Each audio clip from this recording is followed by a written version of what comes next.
The Superpower of Purchasing, a presentation given at the Southeast Regional AHEAD Conference in May of 2017. The purpose of this presentation is to explain how purchasing extends the accessibility of information and computing technology, making it a campus-wide issue at universities and colleges in the United States. Disability professionals need to know how they can influence their schools to improve access for their students. You shouldn't let 508 hit you. Use purchasing of ICT to generate an environment of growing superheroes at your institution. I'd like to give thanks to the Association of Higher Education and Disability, especially the North Carolina AHEAD. Why do colleges and universities need to buy accessible ICT products? Well, 508 has become an issue mainly because of the large amount of legal cases against prominent universities, which would include some of these featured here: the University of California, Berkeley, Montana, Florida State, Penn State, University of Maryland, Ohio State, Harvard, MIT, Youngstown State, and others. The resolutions that were featured at these schools include some of these points here: developing web accessibility policy and accompanying implementation and remediation plan, to provide training for staff, to review websites, e-learning platforms, and other information technologies, to ensure comparable access to computer labs, especially regarding provision of assistive technology, making web pages and instructional materials accessible requirements for IT procurement.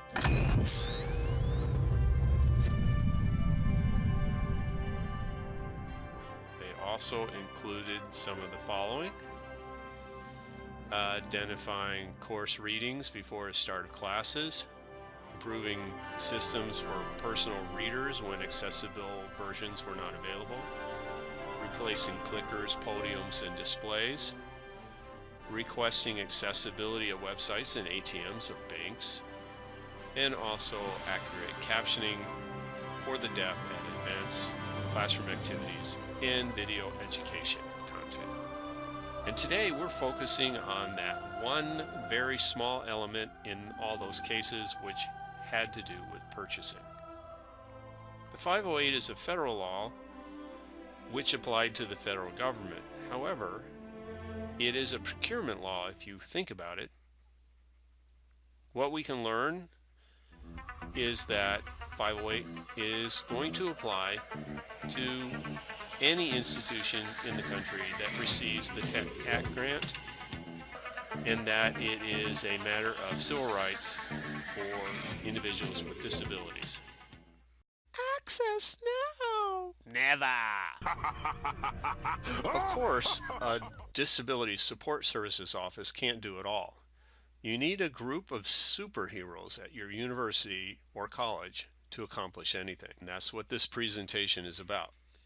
To quote the Department of Justice, covered entities under the ADA are required to provide effective communication regardless of whether they generate or communicate through print media, audio media, or computerized media such as the Internet. Covered entities that use the Internet for communications regarding their programs, goods, or services must be prepared to offer those communications through accessible means as well. So what's in your hand? Do you use WCAG 2.0 as a standard? Do you realize it applies to information and computer technology, including web access development and software development? In most disability offices, you'll find an accommodation model, but 508 is an access model. Where does your office stand as far as implementing 508? Are you the advisor, the watchman, the soothsayer, or are you up to your neck in testing accommodations, letters of accommodation, and other DSS activities? Where is your place? What responsibility does the DSS office have? Well, 504 is about accommodation, and disability offices are about accommodation. However, 508 is delivering access right now up front regardless of whether you have a person who's disabled who could benefit from it at the moment. So is 508 the Department of Disability Services responsibility or purview? DSS can accommodate students for many activities under Section 504. Captions for videos, all videos, is that the responsibility of DSS? Is the DSS office responsible for every campus webpage? How about all education software? And what about admissions and records for your campus? Now, clearly, Disability Services is not responsible for all this, but 508 is like kryptonite for DSS offices. The offices are already overburdened and overwhelmed. It would make no sense to give the DSS office the task of complying with 508. DSS offices should resist this. 508 is a mandate that affects the whole of the university and should be supported by the whole university. Captioning is especially expensive, and unless it is specifically student-oriented, it should be paid for by the departments who make the video content or who are displaying the video content. Managing the campus's websites is an immense challenge.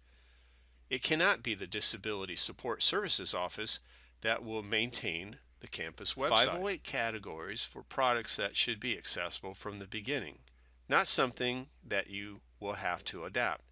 Can you identify these products on your campus? And we're talking about software applications and operating systems, web-based information and applications, telecommunication products, video and multimedia products, self-contained and closed products, and office products that you wouldn't consider, like kiosks, and finally, desktop and portable computers. These are some examples of information and computer technology: fax machines, scanners, printers, copiers, PDAs, computer software, computer operating systems, learning technology attached to textbooks, phones, information kiosks, ATMs, multimedia, videos, World Wide Web files, learning management systems, and finally, video conferencing tools. This is a campus responsibility, and it requires a campus-wide effort from a campus-wide team. So who should be involved on your campus? Well, you need to gather support. You need to work with your administration to identify high-level players such as vice chancellors, the provost, the academic computing CIO, the academic and faculty senates, centers for faculty development and excellence, student affairs, equity and diversity, the ADA and 504 compliance offices, public affairs, athletics, and library administration. Do you have an Access Tech initiative on your campus? Such an initiative would cover 3 areas: instructional materials, purchasing, and web administration. Each one of these areas is a key area to cover with an initiative. By establishing a campus-wide group, you are able to cover all 3 areas all at one time and divvy out the work accordingly. Procurement goals would include the following: developing procedures, contract language, training, exemption process, documentation for accessibility, developing equally effective access plans, and the evaluation and monitoring, which is always a continual need. Let's look at the purchasing process first.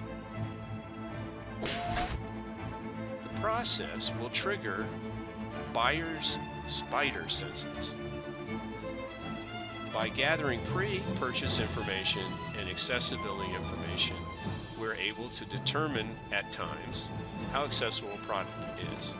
By reviewing this documentation, we can look for areas of concern. We can review the product and service and see who it impacts, and then we should allow the placement of the order.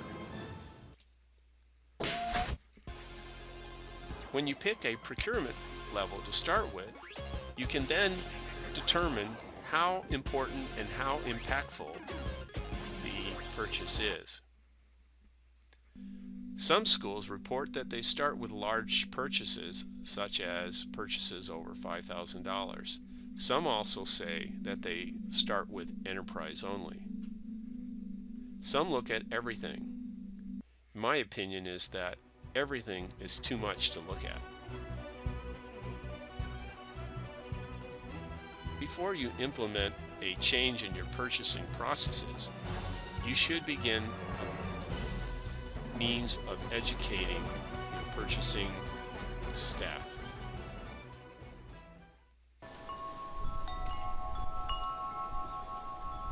Contract language is one of the superhero powers that you can develop.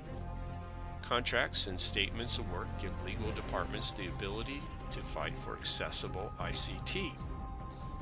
How do we define ICT accessibility? Well, you need to have some kind of policy or statement that the university is aware of related to the purchase of ICT. Here at Michigan State, you will see the language is clear. It says the university is committed to providing an accessible, usable, and integrated experience for all people, so forth and so on. These are the kind of statements that you want to have in place so that you can hold people accountable. Also, make the seller responsible. And you see further language from Michigan State. Seller warrants that the web-based EIT products provided under this agreement conform to WCAG 2.0 AA standard. You want to use language and legal information to hold your vendors accountable for the products that you're buying. You need to be able to go back to them and say, if this product is not accessible, you need to fix it. You can also use the team approach. Having a contract is especially important for certain kinds of products. But contracts are complex and require a great deal of intimate knowledge. In an IT environment, you might have someone involved from the network architecture group, security, accessibility, usability, product features, and you may have someone from your legal team to deal with the contract law. It requires a team, and it should not be placed on the DSS office at your institution. You need to make a superhero out of your legal counsel. You need their approval for all this kind of contract language.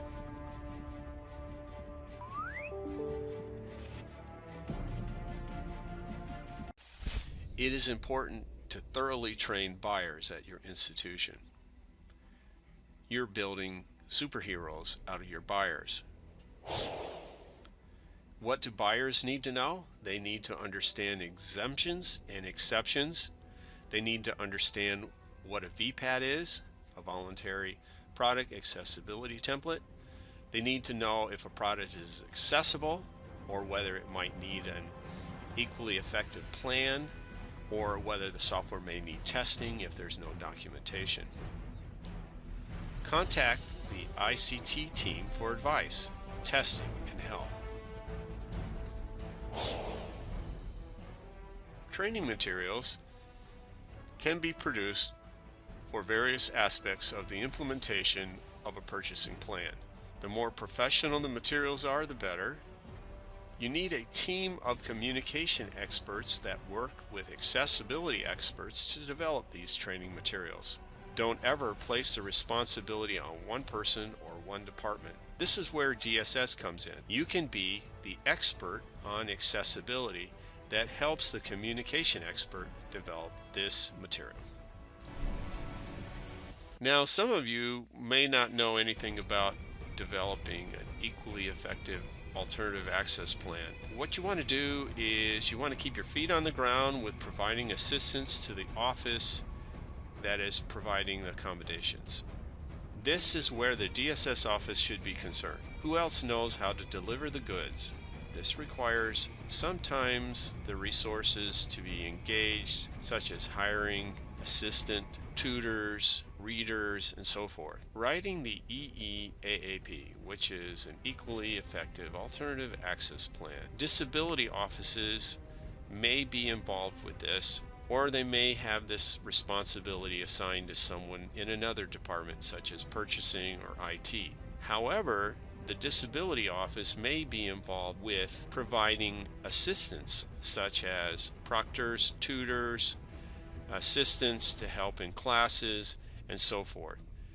It takes a team to put an EEAAP together, or at least to make it happen. In an EEAAP, you need to describe the product that's not accessible, what known issues and what are possible workarounds, what persons or groups of persons are affected, and try to be specific, especially when it comes to a group of people, such as a class or a department, so that when you write the document, you're able to identify who is responsible and who's affected. Speaking of who's affected, the most important thing that you can do is identify who will be the responsible party in whatever agency or group or department. Having someone who's a point person in an office is incredibly important to getting the plan to be placed, to be actuated, when in fact someone who is disabled and who cannot access the software can be accommodated.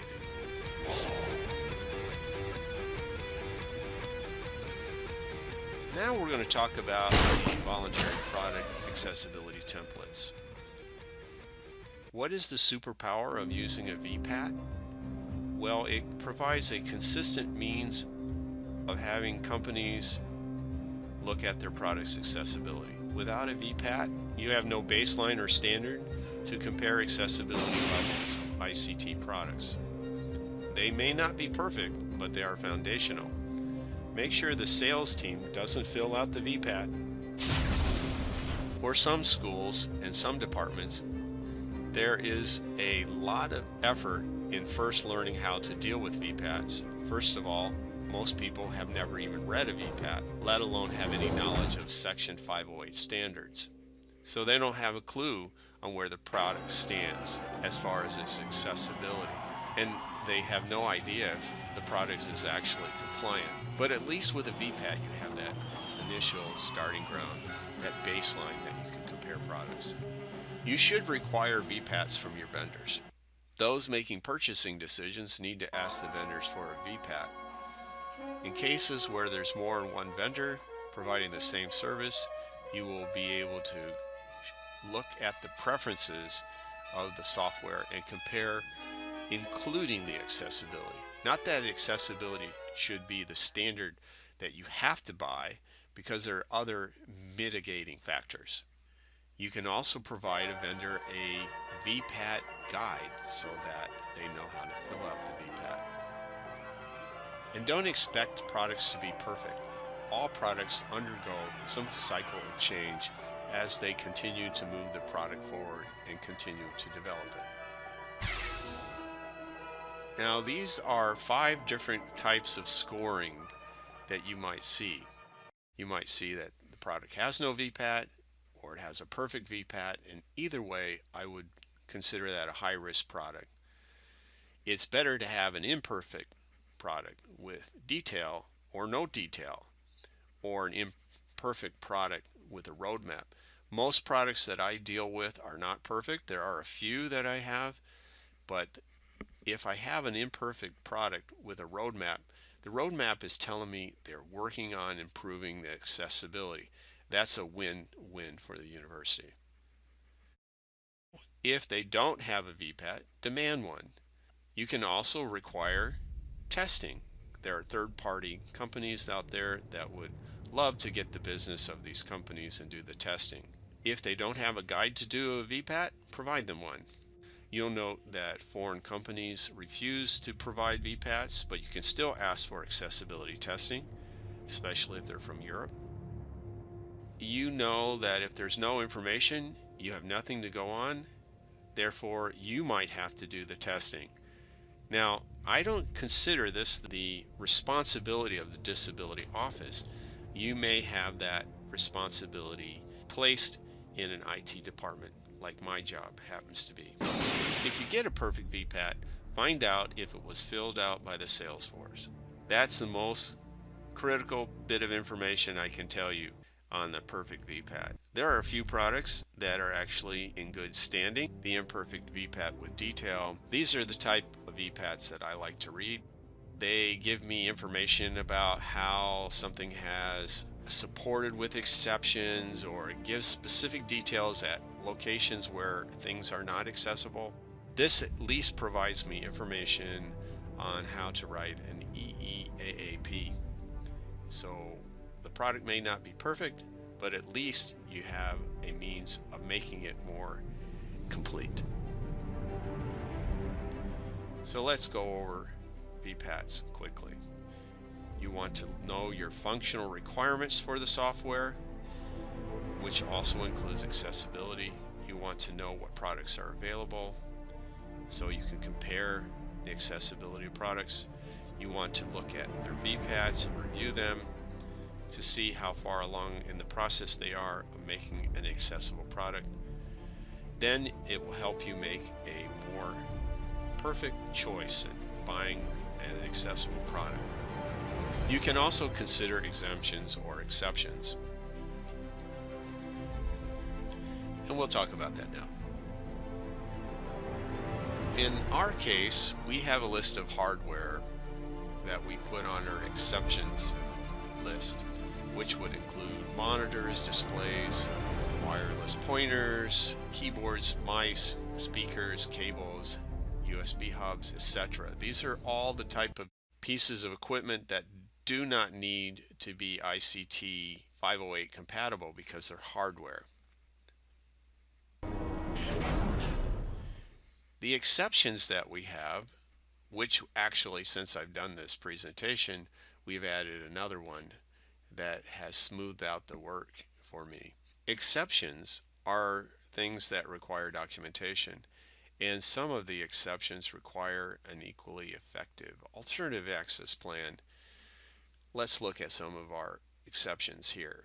We have a back office exception, which would include products that maintain or service some piece of technology that are only looked at by a couple people during the year.